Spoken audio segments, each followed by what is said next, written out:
আসলাম সেটি তুমি বলছে এমন জীবন তুমি গরিবে করো না তুমি ভূমিষ্ঠের পরে একটা জীবন যে জীবনে মানব কলা তোমাকে বুঝানো কত যাত্রাই খেলা মানব কলা তারপর বলছে 18,000 ভাগ এখানে মানব পেয়ে গিয়া 18,000 মাতৃ পেতে ইয়া 18,000 মাতৃ পেতে কল্যাণের সুবিধা করতেন না তুমি কি করবা তুমি স্বর্গবাসী আর জগৎময় মানুষ যখন তোমাকে না পাইব তখন আফসোস করে কাঁদবো এই যে আজকে এই বইটা যদি থাকতো আমাদের এই বিপদের একটু সহজতা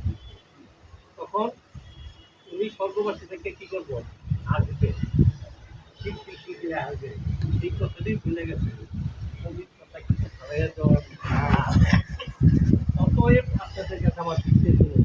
যে তরিকে আছে যেখানে মাহফিলের ইয়া পাইবেন সংবাদ পাইবেন হয়তো যে মাহফিলটা করতেছে সে আপনার কাছে পড়তে নাও পারে আমার মাধ্যমে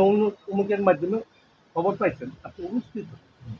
তরিকার দাওয়াত কিন্তু মিলাদ মাহফিলের দাওয়াত কিন্তু কোনো নির্দিষ্টভাবে দেওয়া হয় না নির্দিষ্টভাবে দেওয়া হয় যে উপস্থিত সেই তবে বলবেন যে উপস্থিত সবাই থাকবে তার যে তবারকের আয়োজন কি হবে আপনারা কি পর্যন্ত দেখছেন কোনো জায়গায় তবারকের টান করছে না করছে ভরপুর খাইও তারপর তবারক অবশিষ্ট খাইতে যায় তাহলে আমাদের কোনটি জিনিসটা করার দরকার যে আমরা একে অপরের সাথে কাঁধে কাঁধ মিলে যেখানে মাহফিলের কথা শুনবো ওইখানে উপস্থিত হইয়া আমরা নবীর সামনে এখানে তো নবীর এখানে তো কারো না কারো ব্যক্তিগত তো এখানে যেন আপনার কোরআনে পাকে বলতে বিসমিল্লাহির রহমানির রহিম ইন্নাল্লাহা ওয়া মালাইকাতাহু ইউসাল্লুনা আলান নবী ইয়া আইয়ুহাল্লাযীনা আমানু